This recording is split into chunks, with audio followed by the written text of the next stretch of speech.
Come in. Hi Caleb, my name is Jessica. I'm going to be your nurse today.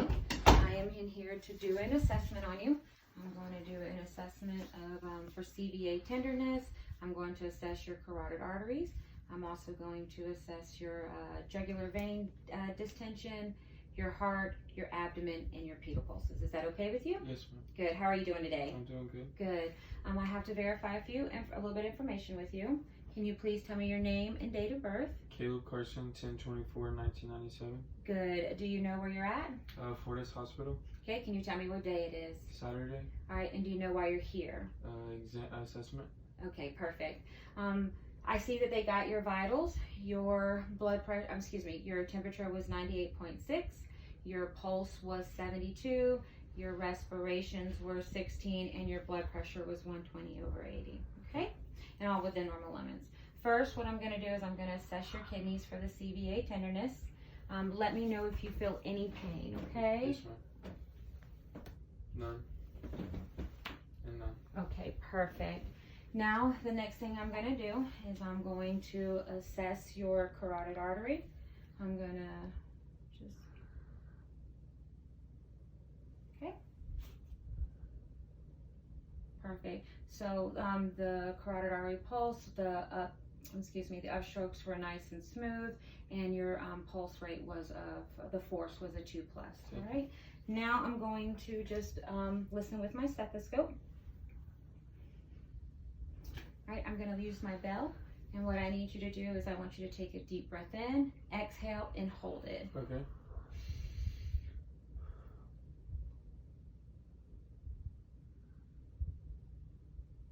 Okay, we're going to do it one more time.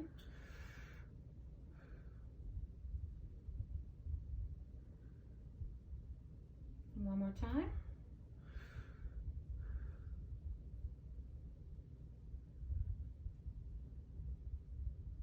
Okay, I'm going to do this side. Let me get you to do the same thing. Deep breath in, exhale, hold it. Okay, down, do it again.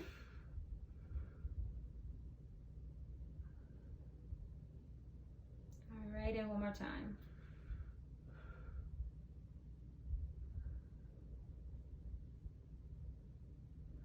Good, no bruits were heard. All right, the next thing that I'm going to do is I need to assess your jugular venous distension. And what I'm going to do is I'm going to have you lay back. I'm going to put the table at a 45-degree angle and have you lay in a supine position, okay? So if I can just get you to sit back for me. Perfect. All right. So now what I'm going to do is I'm going to take my ruler and I'm going to put it at the sternal angle, which is also known as the angle of Louis.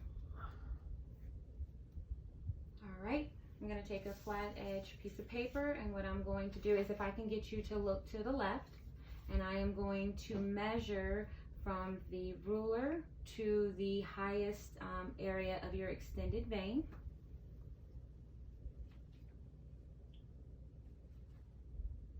Okay, perfect. And I can see that your jugular venous pressure is estimated under 2 centimeters, okay? So what we're gonna do now is if I can just get you to sit up real quick, remove this pillow, and just get you to lay back. All right, the next thing I'm gonna do is I'm going to assess your heart. I can see that the thoracic cavity is, skin color is normal for ethnicity. There's no visible signs of lesions or wounds. And upon inspecting your respirations, I can see that the respirations are normal and that there is no lifts or heaves, okay? What I'm going to do next is I'm going to assess the apical pulse. So I'm just going to locate it.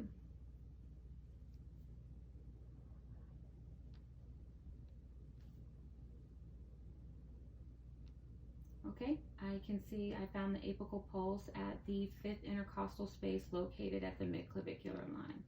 Okay, the next thing I'm going to do is I'm going to just palpate your precordium.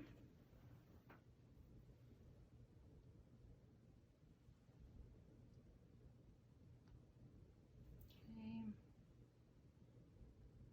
All right, good, and there's no signs of thrills, okay? Next, what I'm going to do is I'm going to listen with my stethoscope. All right, and I'm going to use the diaphragm side.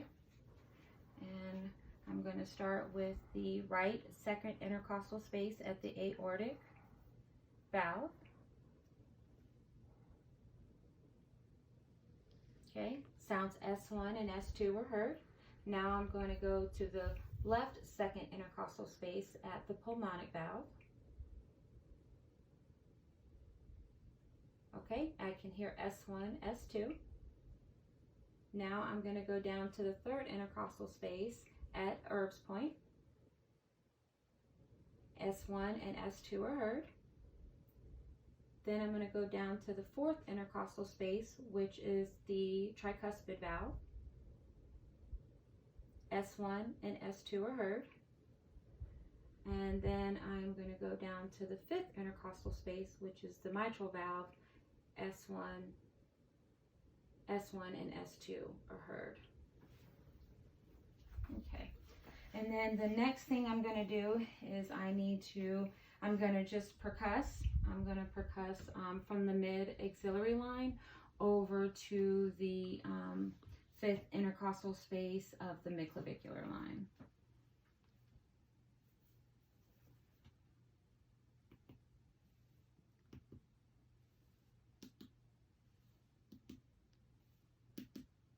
Good. Resonant sounds were heard over the lung area, and flat and dull sounds were heard over the, resonant sounds were heard over the lung area, and then flat and dull sounds were heard over the heart area. Okay? Mm-hmm. All right, so the next thing I'm going to do is I'm going to assess your abdomen. So if you don't mind, I'm just going to get you to lay flat for me. Perfect. Okay. All right, upon inspecting the abdomen, I can see that the contour is flat and symmetrical. I can see that the skin color is normal for ethnicity, and there's no visible signs or of wounds or lesions. Okay. So the first thing I'm going to do is I'm going to listen to your bowel sounds with my stethoscope. I'm going to start in the right lower quadrant.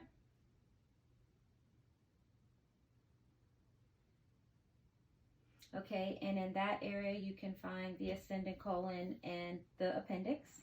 Now I'm going to go to your right upper quadrant.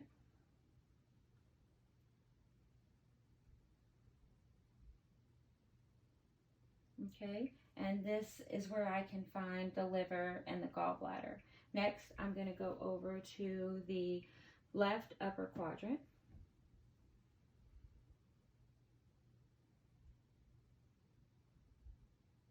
Okay, and this is where I could find the stomach and the spleen. And then I'm going to go into the lower, left lower quadrant.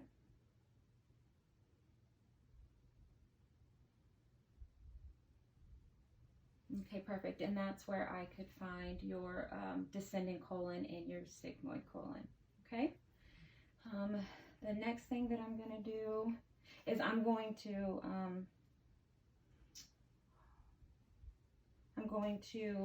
palpate, or I'm going to percuss first, and then I'll palpate. Okay. So. Oh, and upon listening to your bowel sounds, I heard gurgling, so that means your bowels are active, okay? Okay.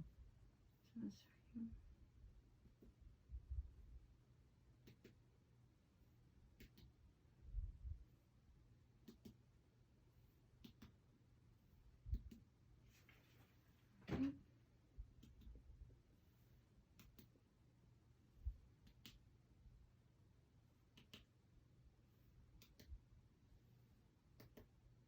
Good. So what I'm going to do now is I'm just going to use the bell of my stethoscope, and I'm going to listen to your vascular areas, okay? So we'll start with the aorta, and then I'm going to go to your left renal artery.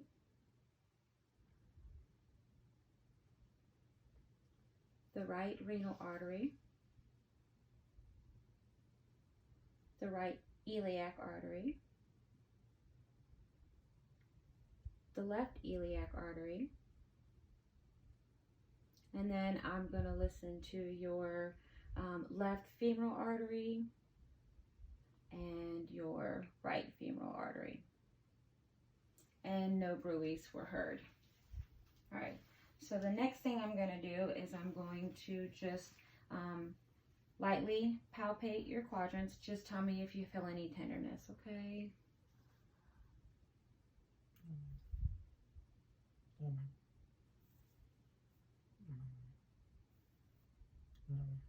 Okay, and then I'm going to go a little deeper.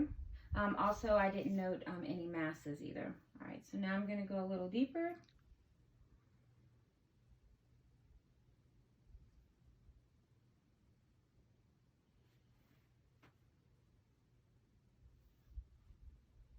Okay.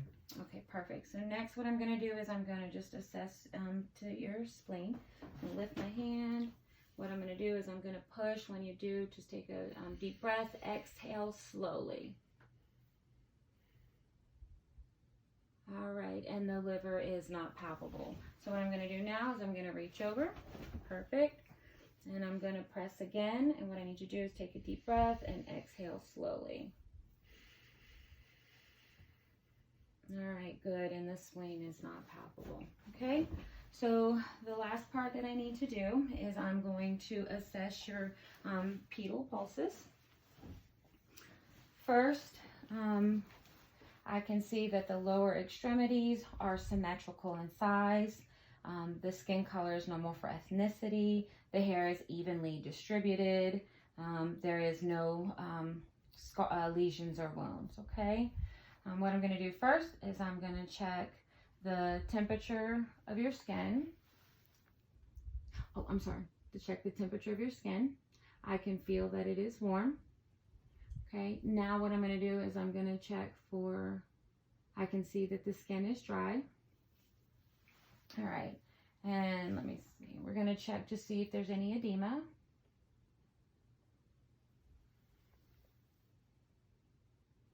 Okay, and there's no signs of edema. So the first thing I'm going to do is I'm going to assess your dorsal pedis pulse.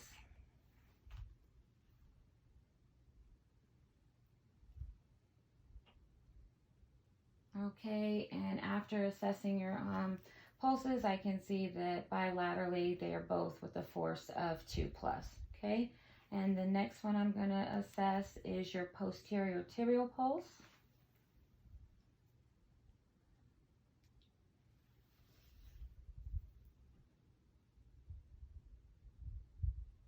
Okay, and bilaterally I can also see that those are also a 2+ force, okay? So this finishes my assessment. I'm going to go ahead and let you sit up and the doctor will be in shortly, okay? Thank you. Thank you.